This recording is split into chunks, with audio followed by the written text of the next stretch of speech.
We know MLK, we know Malcolm X, we know Rosa Parks, and we know the iconic Shirley Chisholm. But who are some of the unsung black heroes that we know nothing about? Well, join me this Black History Month as we walk through 28 days learning about 28 who should be iconic but are unsung black heroes.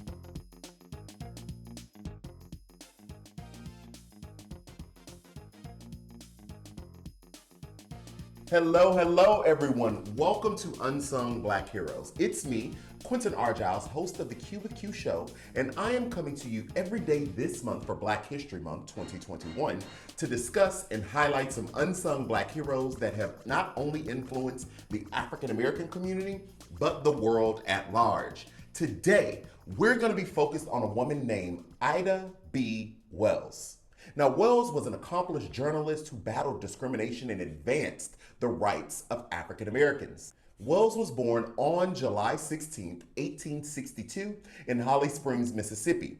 It would be 6 months later that the Emancipation Proclamation was passed. Shouldn't have been enslaved in the first place, but okay, let's go. Now, born into slavery, Wells experienced firsthand violence, racism, sexism, and would throughout her career. She would go on to use all of those experiences as a skilled writer to shed light on the unfair treatment of Black Americans in the South. When the Civil War was over, Wells' parents became heavily involved in politics during the Reconstruction era.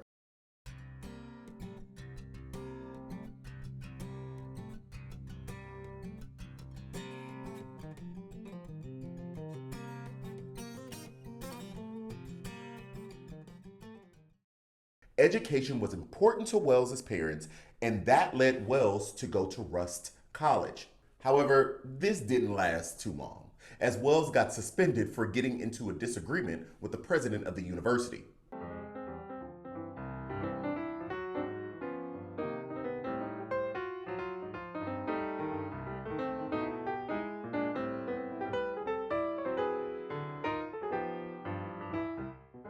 Wells' life then took a turn for the worst when she found out that a fever took the life of her parents and her youngest brother. This left Wells to raise her sisters and brothers alone. During this time, she also became a teacher so that the whole family could stay together and later moved her siblings to Memphis. While in Memphis, Wells experienced unfair treatment while on a train car that was followed up by a lawsuit. Now, Wells won the lawsuit on the local level, but the decision became overturned when it reached the federal court. So let's get into the details of it all. Wells purchased a first-class train ticket, but was asked to leave and to sit in the section designated for African Americans.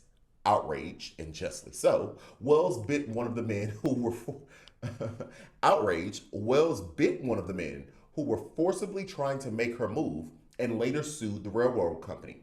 Wells got a $500 settlement out of the case, which, like I said earlier, got overturned by the Tennessee Supreme Court. This experience prompted Wells to write about the unjust treatment Black Americans consistently faced. Also during this time, Wells experienced the loss of a friend by a lynching, and she directed her attention to violence perpetrated by white mobs.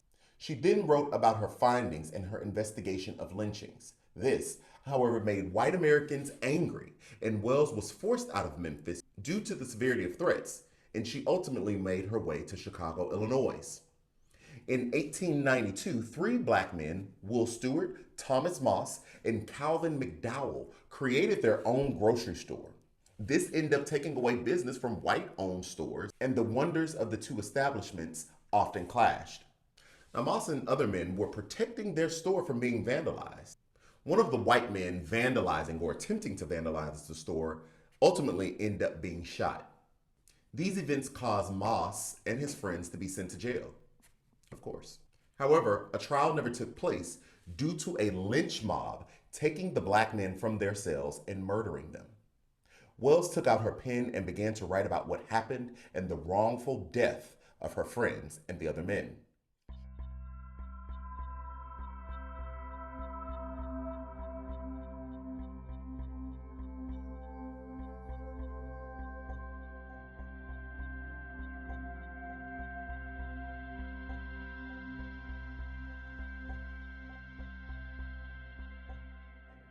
She published her writings in the newspaper, outlining the findings of her investigation and researching other lynchings that took place. This outraged white people in the area and caused an angry mob of white people to storm her office and destroy all of her equipment. Sounds similar to the insurrection on the Capitol to me. At the time of the attack, Wells was in New York City, but was warned if she ever returned to Memphis, she would be killed. While in Chicago, Wells continued her activism and joined other like-minded individuals who boycotted events such as the World's Columbian Exposition for its horrendous portrayal of the African American community. In 1891, Wells was fired from her job as a teacher when she became a vocal critic of the segregation of schools and the conditions that Black teachers and educators had to face. In 1895, Wells married an African American lawyer, Ferdinand Barnett. The couple had 4 children, but this did not deter Wells from continuing her activism. Wells started traveling around the world and spoke about the lynchings to audiences outside of America and confronted white suffragettes who were ignoring the problem of the lynching of Black Americans. This did not make Wells popular, as she was oftentimes shut out of the women's suffrage groups and organizations, but this didn't stop her. Wells went on to found the National Association of Colored Women's Club, whose goal was to address problems faced by women and people of color. And an important point to mention is that though Wells was at the founding of the National Association for the Advancement of Colored People, what we know as the NAACP, her name was not recorded as an official founder of the organization. Towards the end of her career, Wells focused her energy on urban reform in Chicago and later passed away on March 25th, 1931. That's it for this episode of Unsung Black Heroes. If you learned something, please give this video a like, subscribe to the channel, and cut on your post notifications so that you are always first in the queue. Record. For this week's episode, not this week's, when who were attacking the what? When she became a vocal critic of segregation. Protecting the store from vandalization when the store was attacked. Period. Scratch the however. Okay. and followed a lawsuit to shed light on the this left Wells to raise her sisters, and this, scratch all that. What? And will throughout her career, and would throughout her career, is the family reunion. Who we introducing? Who we introducing?